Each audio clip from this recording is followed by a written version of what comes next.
جو ہمارے معاشرے میں انسان کے دنیا سے رخصت ہو جانے کے بعد خاندان کے لوگ کرتے ہیں،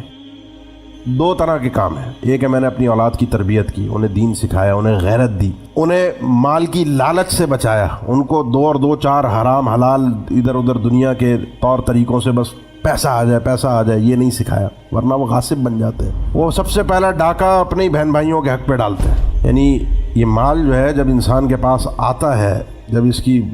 رونق انسان دیکھتا ہے، بھول جاتا ہے سب کچھ، اپنی خبر بھی بھول جاتا ہے۔ ماں باپ کا کوئی چیز اس کے پاس تھی، بعض اوقات ماں کا زیور ہوتا ہے بیٹیوں کے پاس، بیٹیوں کو پتہ ہوتا ہے کہاں رکھا ہوا ہے، گھروں کی باتیں ہوتی ہیں، معاملات ہوتے ہیں۔ دنیا سے جانے کے بعد کوئی بیٹا یا بیٹی اس زیور کو آگے پیچھے کر لیتا ہے پہلے ہی، یا وہ کہتا ہے یہ تو ابا نے اماں نے مجھے ہی دے دیا تھا پہلی زندگی کے اندر۔ قابض ہو کے بیٹھ گیا زمین پر، گھر پر، نہیں دے رہا میں اپنے بہن بھائیوں کا حق، ان کو پریشر میں لے کر کسی ایک کو تو دو کو ڈیوائڈ اینڈ رول کے حساب سے وہ گھر کے اندر خاندان میں سیاستیں کر کے 6-8 لوگ ہیں تو 2-3 کو اپنی طرف کر لیا، 2-3 الگ ہو گئے، پھر وہ ایک جھگڑے چلتے ہیں خاندان کے اندر، وہ تقسیمیں ہو جاتی ہیں۔ یہ کرنے کے بعد میں خوش ہو گیا، گھر پہ میں قابض ہو گیا۔ جو شخص ایک بالشت، اللہ کے نبی صلی اللہ علیہ وسلم فرمان ہے من اخذ شبرا من الارض، ایک بالشت کسی کی زمین پر قابض ہوتا ہے ناحق، ایک بالشت زمین پر، ایک بالشت ٹکڑا، کوئی 1000 گز 500 گز کا گھر، کوئی زمینیں جائیدادیں، بہت بڑی چیز ہے۔ ایک بالشت زمین پر کسی کی کوئی قابض ہوا، کل قیامت کے دن اس کو 70 زمینوں کے برابر طوق اس کے گلے میں بنا کر ڈال کر لایا جائے گا اللہ کی بارگاہ میں۔ بعض اوقات لوگ اپنا مسئلہ اس انداز میں، سوال کو اس انداز میں بناتے ہیں، اس شکل میں اس کو ترتیب دیتے ہیں کہ ان کے حق میں جواب آ جائے، یوں ہوا تھا، وہ فلاں موقع پر یوں کہہ دیا تھا ابا نے کہ بیٹا یہ تمہارا ہے، فلاں موقع پر یوں ہو گیا تھا۔ ایک بات یاد رکھیے، کچھ موقعوں پر اللہ کے نبی صلی اللہ علیہ وسلم نے یہ فرمایا تھا استفتی قلبک، اپنے آپ سے فتویٰ لو، اپنے دل سے فتویٰ لو، اپنے ضمیر سے فتویٰ لو۔ جو ضمیر اگر زندہ ہے، جس میں دین موجود ہے، اس سے پوچھو کہ تم کر کیا رہے ہو، یہ جس طرح کا سوال بنا رہے ہو۔ یہاں کسی مفتی کا آپ کو یہ دے دینا، اللہ کے نبی صلی اللہ علیہ وسلم نے واضح ارشاد فرمایا تھا، حالانکہ آپ نبی تھے، آپ کے اوپر وحی آ رہی ہے،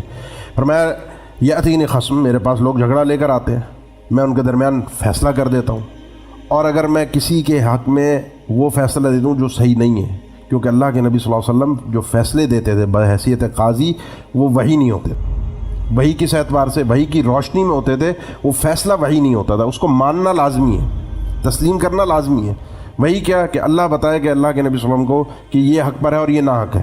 ایسے اللہ کے نبی صلی اللہ علیہ وسلم کے اوپر وحی نہیں آتی تھی۔ آپ نے جو فیصلہ کرنا ہے وہ دلائل اور ثبوت دیکھ کر کرنا ہے، تاکہ دنیا میں آنے والے قاضی اس انداز کو دیکھ سکیں کہ فیصلے کس طریقے سے کرنے ہیں۔ آپ قاضیوں کے لیے بھی اس فیصلہ بنیں، قاضیوں پر تو وحی نہیں آئے گی، جج پر تو وحی نہیں آئے گی، مفتی پر تو وحی نہیں آئے گی۔ تو اللہ کے نبی صلی اللہ علیہ وسلم جو فیصلہ کرتے تھے وہ ثبوتوں کے اور گواہوں کی بنیاد پر۔ آپ نے فرمایا کسی کے حق میں اگر میں فیصلہ دے دوں اور وہ چیز اس کی نہیں ہے، وہ یہ نہ سمجھے کہ اللہ کے نبی صلی اللہ علیہ وسلم نے مجھے دے دی، اب تو یہ میری ہو گئی، اب قیامت کے دن میری پکڑ نہیں ہوگی۔ یہ بات یاد رکھے، اگر کسی کی زمین کا ناحق ٹکڑا کوئی دلائل کی بنیاد پر، چرب زبانی کی بنیاد پر آ کر مجھ سے آ کے لے گیا اور میں نے اس کے حق میں فیصلہ کر دیا، وہ چیز اس کی نہیں تھی، یہ جہنم کا ایک ٹکڑا مجھ سے لے کر جا رہا ہے، اس کا مجھے دے دینا حق پر اس کے ہونے کی دلیل نہیں ہے۔ اسی طریقے سے جب آپ کسی مفتی سے فتویٰ لیتے ہیں، کسی قاضی سے، کورٹ سے آپ جیت کر آ گئے فیصلہ، کورٹ سے جیتنے کے بعد بھی، آپ کو یہ چیز ملنے کے بعد بھی اپنے دل سے ضرور پوچھئے کہ کیا یہ چیز آپ کی تھی،